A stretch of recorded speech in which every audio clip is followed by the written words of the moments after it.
ইবলিস শয়তানের জন্ম হয়েছে কিভাবে, ইবলিসের শিক্ষা দীক্ষা ও শ্রেষ্ঠত্ব লাভের আসল ইতিহাস। আসসালামু আলাইকুম ওয়া রাহমাতুল্লাহ।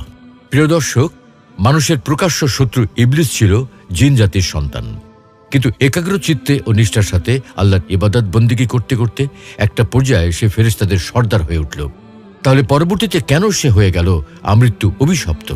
কোথায় তার জন্ম হয়েছে, কার কাছ থেকে সে শিক্ষা লাভ করেছে, কিভাবে সে পৃথিবী থেকে আসমানে জায়গা পেল, এক একে 7 আসমানের উপর ঠাঁই পেল, কিভাবে ফেরেশতাদের সর্দার হলো, আর সব শেষে কেন অভিশপ্ত হলো? আজ আমরা এই নিয়ে বিস্তারিত আলোচনা করব। চমৎকার এই আলোচনা শুনতে শেষ পর্যন্ত আমাদের সাথেই থাকুন। ইবলিসের জন্ম বৃত্তান্ত। প্রিয় দর্শক, ইবলিসের মতো এত মেধাবী ও ধূর্ত জিনের জন্ম কিভাবে হয়েছে তা নিয়ে রয়েছে নানা কল্পকাহিনী। যেমন এক বর্ণনা থেকে জানা যায়, জিনদের পঞ্চম বাদশাহ হামুসের পুত্র ছিল ইবলিসের জনক। তার নাম ছিল খবিস। খবিসের আকৃতি ছিল ভয়ঙ্কর এক সিংহের ন্যায়। তার স্বভাব প্রকৃতিও সিংহের মতোই ছিল। একদিকে তার দেহে ছিল পঞ্চশক্তি, আর অন্যদিকে চেহারায় ছিল সুস্পষ্ট ধূর্ততার ছাপ। এই খবিসই ছিল পাপিষ্ঠ জিনদের মাথার তাজ। ইবলিসের মাতা ছিল জিন জাতির পঞ্চম নেতা হামুসের কন্যা। তার নাম ছিল নিলবিস। নিলবিস জিন দেখতে ঠিক একটা নেকড়ে বাঘের মতো। তার প্রকৃতিও ছিল অবিকল নেকড়ের ন্যায়। আগুনের সৃষ্টি খবিস ও নিবলিসের মিলনে ইবলিসের জন্ম হয়। সুতরাং পিতা, মাতা ও আগুন, এই ত্রিসত্তার স্বভাব ও প্রকৃতির সম্পূর্ণ প্রভাব ইবলিসের চরিত্রে নিহিত ছিল। ইবলিসের পিতার এক বন্ধু ছিল সারবুক। সে ছিল সর্ববিদ্যায় পারদর্শী। খবিস পুত্র ইবলিসের শিক্ষা দীক্ষার ভার উক্ত বন্ধুর হাতে অর্পণ করল। ইবলিস ছিল অতিশয় মেধাবী ও স্মৃতিশক্তি সম্পন্ন। সুতরাং কোনো পাঠই তাকে একাধিকবার বলে দেওয়ার প্রয়োজন হতো না। সে একবার যা শুনত তাই চিরদিনের জন্য মনে রাখত। ফলে সারবুকের মনে ইবলিস সম্পর্কে অত্যন্ত উচ্চ ধারণা জন্মেছিল। তাকে পড়াতে শুরু করে সে তার বন্ধু খবিসকে লক্ষ্য করে প্রায় বলতো, বন্ধু, তোমার পুত্রের ভেতর যে লক্ষণ দেখছি তাতে মনে হচ্ছে সে ভবিষ্যতে নিশ্চয়ই এক বিখ্যাত ব্যক্তিতে পরিণত হবে। আমার শিক্ষকতা জীবনের 26,000 বছরের মধ্যে তোমার পুত্র ইবলিসের মতো এত তীক্ষ্ণ স্মৃতিশক্তি সম্পন্ন ও বুদ্ধিমান ছাত্র আমার হস্তে আর দ্বিতীয়টি পড়েনি। কিন্তু দুঃখের বিষয় হলো, তোমার পুত্রটি অত্যাধিক বেয়াদব, অহংকারী এবং ভীষণ একগুঁয়ে। এটা তার ভবিষ্যতের জন্য সুখকর নয়। তবে সে যাই হোক, ইবলিসের ভাগ্য কিন্তু সুপ্রসন্ন। ইবলিসের আসমানে আগমন। মূলত মানুষ সৃষ্টির পূর্বে পৃথিবীতে কেবল জিনদের রাজত্ব ছিল। তারা আল্লাহর অবাধ্যচরণ করে পৃথিবীকে পাপাচারে পূর্ণ করে ফেলেছিল। এইসব দেখে আল্লাহ ফেরেশতাদের নির্দেশ দিলেন জিনদের ধ্বংস করে ফেলতে এবং কিছু ভালো জিনদের অন্যত্র সরিয়ে নিতে। ফেরেশতারা সমস্ত জিনদের নিধন করতে শুরু করে। এই জিন নিধনের সময় ইবলিস ছিল শিশু।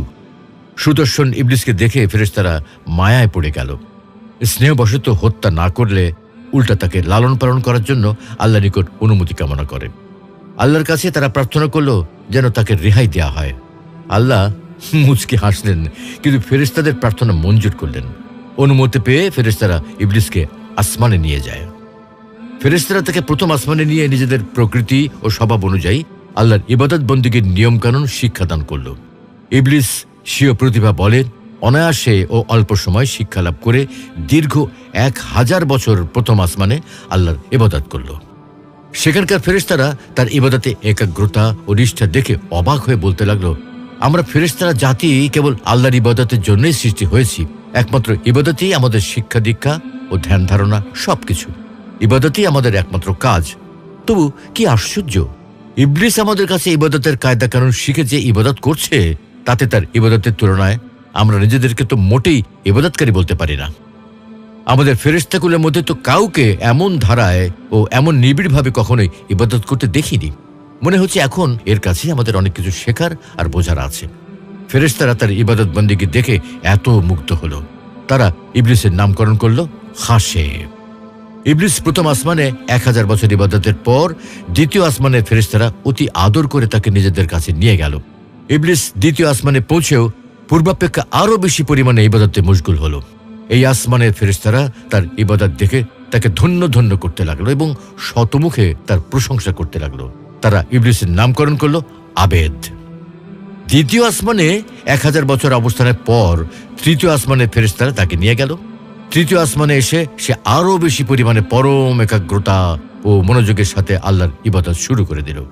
সে এখানেও 1000 বছর ইবাদত করল। এখানে ফেরেশতারা তার ইবাদতে মুগ্ধ হয়ে তার নাম রাখল কি? অলি। তারপর চতুর্থ আসমানের ফেরেশতারা আল্লাহর অনুমতি লাভ করে ইবলিসকে চতুর্থ আসমানে নিয়ে গেল। ইবলিস এখানেও অত্যন্ত একাগ্রতার সাথে দীর্ঘ 1000 বছর আল্লাহর ইবাদতে মশগুল রইল।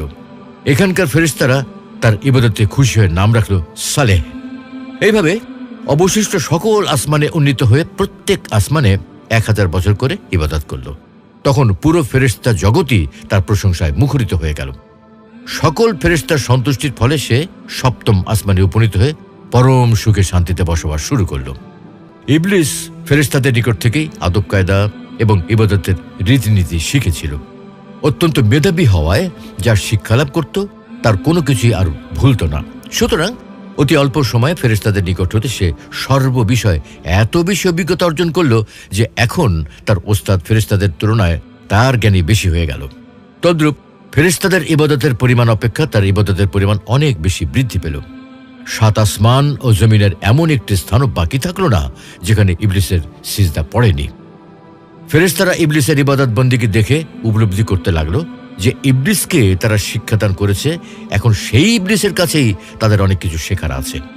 তাই তারা সকলে আল্লাহর দরবারে আবেদন করল, হে আল্লাহ, তুমি তোমার প্রিয় ইবলিসকে যদি আরো সে মুআল্লার কাছে উঠিয়ে আনো তবে আমরা তার কাছ থেকে অনেক মূল্যবান উপদেশ শুনে অনেক কিছু শিখতে পারতাম, কেননা সে আমাদের অপেক্ষা অনেক বেশি জ্ঞান অর্জন করেছে।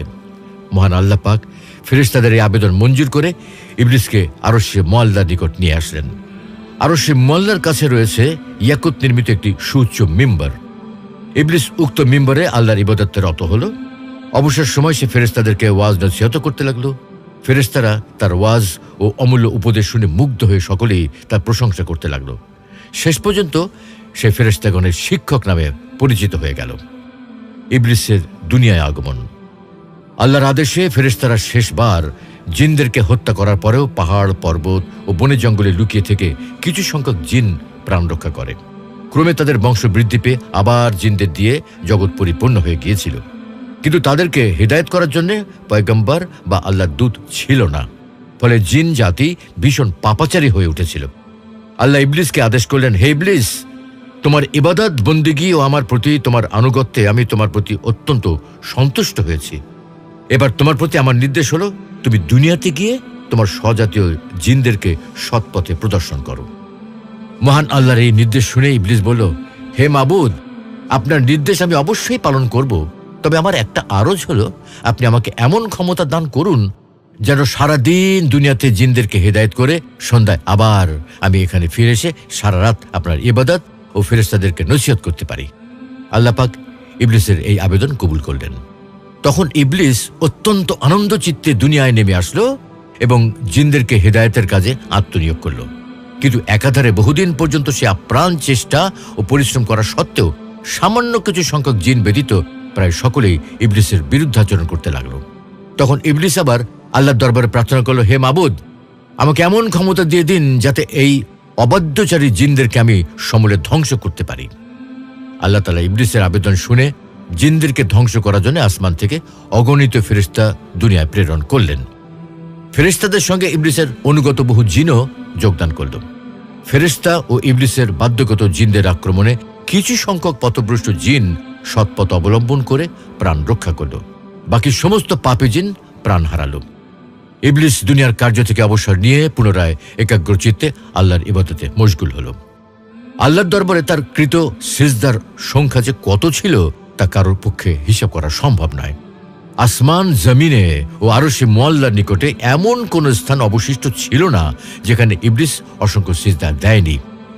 ইবলিসের লৌহে মাহফুজ দর্শন।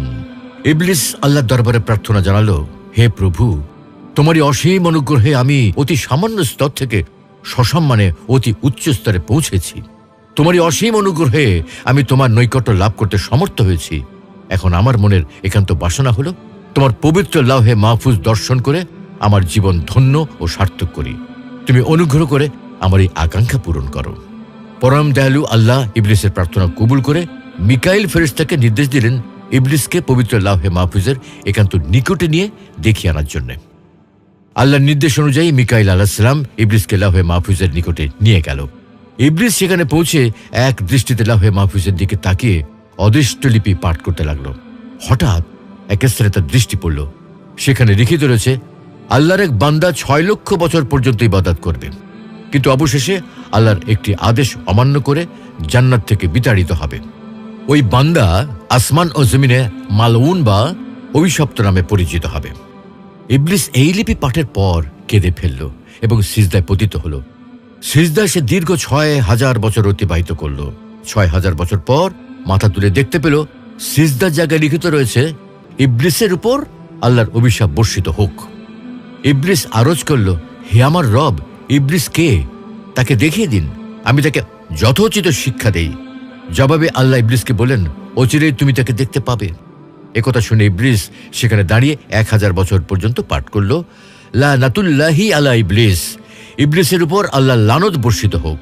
এখানে উল্লেখ করা প্রয়োজন, তখনও ইবলিস এই নামে পরিচিত হয়নি, আর তার এই কথা তখনও জানা ছিল না যে একসময় তারই নাম ইবলিস হবে। তখন আল্লাহ তাআলা ইবলিসকে বলেন, আচ্ছা বলতো, আমার যে বান্দা আমার অশেষ অনুগ্রহ লাভ করেও আমার হুকুম অমান্য করবে, তার কেমন শাস্তি হওয়া উচিত?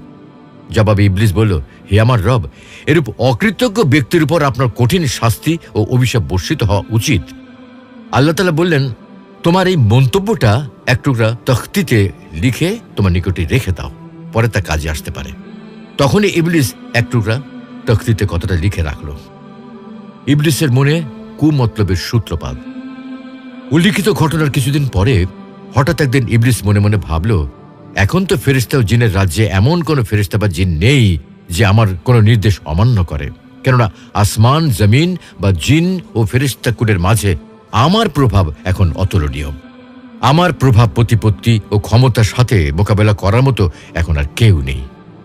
এমন অবস্থায় যদি কোনো কারণবশত আল্লাহ নিজের দায়িত্ব থেকে অবসর গ্রহণ করেন কিংবা স্বেচ্ছায় ঘোষণা করেন যে আমি এই সৃষ্টি জগতের পরিচালনার দায়িত্ব হতে অবসর গ্রহণ করছি, অতএব এখন তোমাদের মধ্যে হতে যোগ্যতম ব্যক্তি আমার সৃষ্ট জগতের পরিচালনা ভার গ্রহণ করো, তাহলে নিশ্চয়ই একমাত্র আমি এই পদের যোগ্যতম ব্যক্তি হিসেবে দায়িত্ব গ্রহণ করে সুষ্ঠুরূপে পালন করতে পারি। মূলত এখন আর আমি কোনো দিক দিয়েই আল্লাহর চেয়ে হীনবল ও কম ক্ষমতাবান নই। যাবতীয় ফেরেশতা ও জিনদের উপর এখন আমার যে প্রভাব, তাতে আল্লাহর সাথে আমার কোনো ব্যাপার নিয়ে বিরোধ হলে অবশ্যই তারা আমার পক্ষাবলম্বন করবে, এতে কোনো সন্দেহ নেই। এর কিছুদিন পরেই একদিন ফেরেশতারা লহে মাহফুজে লিখিত দেখতে পান, অচিরেই আমার জনৈক বান্দার উপর চিরদিনের জন্য আমার লানত বর্ষিত হবে। এই লেখা পড়ে ফেরেশতারা ভয়ে অস্থির হয়ে পড়ল। তারা ভয়ে থরথর করে কাঁপতে লাগলো। তারা শঙ্কিত হয়ে পড়ল, হায়, না জানি তাদের মধ্যে কোন হতভাগ্য বান্দার উপরই দুর্ভাগ্য নেমে আসবে। ফেরেশতারা এই দুশ্চিন্তায় কেঁদে কেঁদে হয়রান পেরেশান হয়ে সকলে মিলে তাদের ওস্তাদ ইবলিসের নিকট উপস্থিত হল। ইবলিস এর কারণ জানতে চাইলে ফেরেশতারা বলল, ওস্তাদ, ওই যে পড়ে দেখুন, লহে মাহফুজের এই লেখা পড়ে আমাদের সকলেরই মনে দারুণ আতঙ্ক সৃষ্টি হয়েছে। আপনি আমাদের জন্য দোয়া করুন যেন আমরা আল্লাহর লানত থেকে রক্ষা পেতে পারি। ইবলিস ফেরেশতাদের মিনতিতে তাচ্ছিল্যের সাথে মুচকি হেসে আল্লাহর দরবারে প্রার্থনা করল, হে মাবুদ, তুমি ফেরেশতাদের কারো উপর লানত দিও না। আল্লাহ তাআলা ইবলিসের ওই প্রার্থনা কবুল করলেন। ফেরেশতারা আল্লাহর সেই নির্ধারিত গজব থেকে রক্ষা পেল। কিন্তু ইবলিস সমগ্র ফেরেশতাদের জন্য দোয়া করল বটে, কিন্তু অহংকার বশত নিজের জন্য দোয়া করতে ভুলে গেল। এর কিছুদিন পরেও একদিন ইবলিস আরশে মুআল্লার একখানা তখতির উপর উজ্জ্বল নূরের হরফে আউযু বিল্লাহি মিনাশ শাইতানির রাজিম, বিতাড়িত শয়তান হতে আল্লাহ নিকট সাহায্য প্রার্থনা করছি লিখিত দেখতে পেল। এই লেখা পাঠ করে ইবলিস অত্যন্ত বিস্মিত হয়ে আল্লাহ নিকট জিজ্ঞাসা করল, হে মাবুদ, কে সেই দুষ্ট পাপিষ্ট শয়তান যার নিকট হতে রক্ষা পাওয়ার জন্য তোমার কাছে প্রার্থনা করার কথা লিখিত রয়েছে? আল্লাহ জবাব দিলেন, তুমি শীঘ্রই তাকে চিনতে পারবে। এক পর্যায়ে আল্লাহ তাআলা মাটি দ্বারা পূর্ণাঙ্গ অবয়বে মানুষ তথা আদম আলাইহিস সালামকে সৃষ্টি করলেন। তাকে জিন তত্ত্বাবধানে শিক্ষা দীক্ষা ও জগতে সকল জ্ঞান দান করলেন। ফলে ফেরেশতাগণ আদম আলাইহিস সালামের শ্রেষ্ঠত্ব স্বীকার করে তার প্রতি সর্বোচ্চ সম্মান প্রদর্শন সূচক সেজদা করেন। কিন্তু ইবলিস আদম আলাইহিস সালামের শ্রেষ্ঠত্ব মেনে নিতে অস্বীকার করে। তখন আল্লাহ বলেন, তুই বের হয়ে যা, কারণ তুই অভিশপ্ত, তোর উপর পুনরুত্থান দিবস পর্যন্ত আমার অভিশাপ রইল। সুপ্রিয় দর্শক, এতক্ষণ ধরে আমরা ইবলিসের পিতামাতা, জন্ম, শিক্ষালাভ, আসমানে গমন, ফেরেশতাদের কাছ থেকে ইবাদত শিক্ষা এবং কালক্রমে তার ফেরেশতাদের সর্দার হয়ে ওঠার যে গল্প শুনিয়েছি তা হয়তো কাল্পনিক, কিন্তু ইবলিস যে অত্যন্ত জ্ঞানী, গুণী ও ইবাদতকারী ছিল তাতে কোনো সন্দেহ নেই। তবে এই শ্রেষ্ঠ জ্ঞানী ও ইবাদতকারী কিভাবে আল্লাহর আদেশ অমান্য করে আমৃত্যু অভিশপ্ত হয়ে গেছে, আল্লাহর রহমত থেকে চিরদিনের জন্য বঞ্চিত হয়ে গেছে, তাতে আমাদের জন্য রয়েছে মহান শিক্ষা। আল্লাহ রাব্বুল আলামিন এ থেকে আমাদের সকলকে শিক্ষা গ্রহণের তৌফিক দান করুন। আমিন।